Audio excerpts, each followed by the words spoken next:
Hello, everyone, and welcome back to another episode of Going Live with Global Learning. I'm your host for this episode, and my name is Elizabeth O'Brien, and I'm the International Student Services Specialist at Kirkwood's Global Learning Department. And today I have with me Susan Johnston from Central Furniture Rescue to talk a little bit about how her organization impacts our local community here in Cedar Rapids, but also throughout global interaction. So thank you for being with us, Susan. It's great to have you on. Could you tell us a little bit more about yourself? Sure. My name is Susan Johnston. I have a T in the middle of my last name.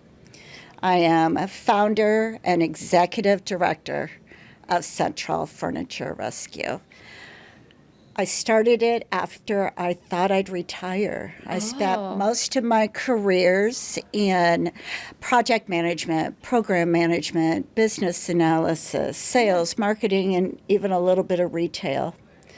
And after I retired, trying to figure out what I'm going to do, and after 2 years, this opportunity happened, and I created Central Furniture Rescue. What we do is we collect basic furniture and household items from the community, kind people like you, and in turn provide it at no cost to individuals and families that are transitioning out of experiencing a crisis that leads to homelessness, that leads to a new place to live. And when you get a new place to live, like some of your students, all you get is a roof over your head. Right. Not much at all. No. And so we work with over 40 agencies that work with human services, housing, all of those things, and they give us a referral. That's how we find out what the need is, right? Okay. And it's individuals that have recently been released from incarceration. It's domestic violence, it's mental health, it's addiction, it's veterans, it's elderly, it's refugees, it's a percentage of America that are one paycheck away. And so this is what we do every day. And so since 2019, we have helped over 3,700 households. Wow. That's over 9,000 people impacted. Of that 9,000, 46%, almost half, are children. And so that's what we do. That's who I am today, I guess. No, that's amazing. And it's inspiring, the work that you do. So I'm curious, how did that idea come about? You said you were retired, and then this came into play. Yes. So I met a woman through a ministry at our church called the Clothing Giveaway. And she was coming to get things, right? It's all stuff you would get at Goodwill, right? Mm-hmm. But it was for free. Yeah. And I met her, and she said, "Susan, do you have any furniture?" And I was like, no. We had everything but what she needed. And because we were in the church, I said, "No, sweetie, I don't, but can we pray about this right now?" Yeah. And she was like, "Okay." And so we prayed about this, and afterwards I said, "I don't know what God's going to do with what we just asked him, but I know he's going to do something, I promise. Can I have your contact information?" And she wrote her name and a phone number. I wasn't even sure it was hers. And went out into the other room and saw her caseworker, and I said, "Is this a thing?" And she's like, "Susan, they're homeless. Where are they going to put furniture?" Right. And so this was the last week of October of 2018. And finished out that week, and the first week of November, I just couldn't let it go. All I could think about was this woman and her 2 little kids needing furniture. And so on a Wednesday, I sent an email to our church, small little church, and did a quick post on my Facebook page. By Thanksgiving, I had been to her apartment 3 times, filled her apartment with everything she needed, including a Christmas tree, gifts, and Thanksgiving dinner. Oh. And I walked away thinking, if God did that with a single prayer, what more does he want from us? And then he bugged me for the rest of the year. And then in January, I went out to Willis Stady Homeless Services and said, I want to do this. And they said, we want you to do this. And I said, whoa, slow down. Let's just do a pilot project between January and May, because I want to find out two things. What's the need? Mm-hmm. And can I fill it? Because I don't want to make a promise I can't keep. Right.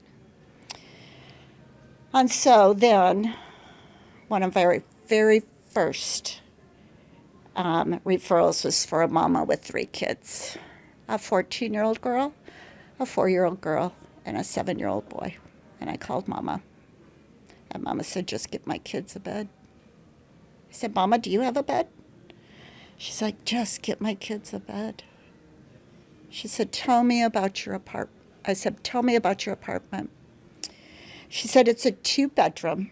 I said, okay, so the kids need to share a room. Mm-hmm. And she said, yes. I'm like, how big is it? And she's like, not very big.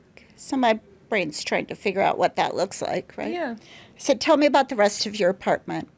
She said, well, we have a sectional couch that my 14-year-old and I dug out of a dumpster 2 weeks ago. So now I know they're sleeping on this sectional couch. I said, tell me about your kitchen. Mm-hmm. She said, it came with a microwave. I said, that's wonderful. Mm-hmm. She said, but we just have paper plates and plastic forks. So now I know she needs all the kitchen things, right? Pots and pans, cooking utensils, dishes, drinking glasses, mixing bowl, all those things. Yeah. And I said, okay, Mama, I'm on it. This is when I was in my garage. And this was pre-Facebook Marketplace. We had Craigslist. Okay. And the Penny Saver. And I did a quick post on my Facebook page. And I got a text message from somebody I didn't even know that said, hey, Susan, I hear you're looking for beds. He says, I have a bunk bed that's full on the bottom and twin on the top. Can you use it? Yeah. It sounds perfect. And perfect. Those girls can share the bottom and the boy can have on top. Found a bed for Mama. I went garage selling for all the things. Loaded up our pickup truck. I went to her apartment. One of those apartments that when you open those doors, you either go up 4 steps or you go down 4 steps. We went down 4 steps, knocked on the door. Mama opened the door. She's got those kids parked on that sectional couch. Because, she said, don't you move. And that couch started right at the door, and it came around and kissed the kitchen. So you can imagine how small that apartment was. Mm-hmm. We gave Mama all of the things for the kitchen, and she's crying, and you can hear her put things away. We're putting up the beds. And, that 14-year-old girl had her back to us the entire time, trying so hard to be invisible, because that's what 14-year-old girls do. 4-year-old little girls sound asleep. 7-year-old little boys bouncing. And we're getting things all put away. And at one point, I walked through that door, and that little boy could not sit any longer. Jumps up, runs over to me, wraps his arms around my legs, looks up at me with these big brown eyes, and said, thank you for helping my mommy take care of us. Well, then I had to make it happen. And here we are 6 years later, and we help about 15 households a week. Wow. It truly goes to just the age-old saying of how much a ripple effect you can have with just one small action, yes. Right? To start from your garage, and now you have an entire nonprofit that benefits 15 yes. households a week and over 3,000 families. It's... Well, and it's a matter of, at first I was like, wait, can I fill the need? And then it became, I have to fill the need. Mm-hmm. And we can't do what we do without you. We can't do what we do without volunteers, without people who give us stuff, without people spreading the word. Yeah. And also financially, right? Because we're nonprofits. We know how to beg for money. And so when the international students come, well, one of the very first things we do, we have a map on the wall, right? And every international student gets to put a pin in the map. Yeah. And so anyone who walks into the building can see the impact worldwide, right? Yeah. Yeah. And when they put that pin in the wall, the excitement that they have in seeing their country, right? And to be able to talk about their country. Right. And they come and they volunteer and they have this excitement and this curiosity about what it is that we do.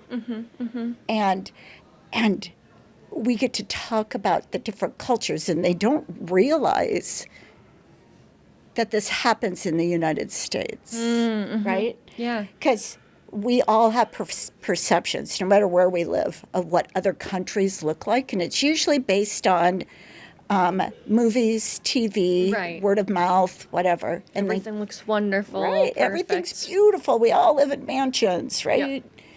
And they get here and they see it, but they also see the impact of making a difference, right? Of helping and restoring that hope. Yeah. And we love to talk with them and sit down and have these conversations about what their world looks like versus what our world looks like. And some of them even say, I wonder what that would look like in our country. Right. Yeah. And we have a core group of about 32 volunteers, and they just embrace, right? And some of these young people attach themselves to some of our volunteers and say, oh, you want to go pick up furniture? Can I ride with you? Can we go and help do deliveries? And I've had some who've done project management for me and different things like that.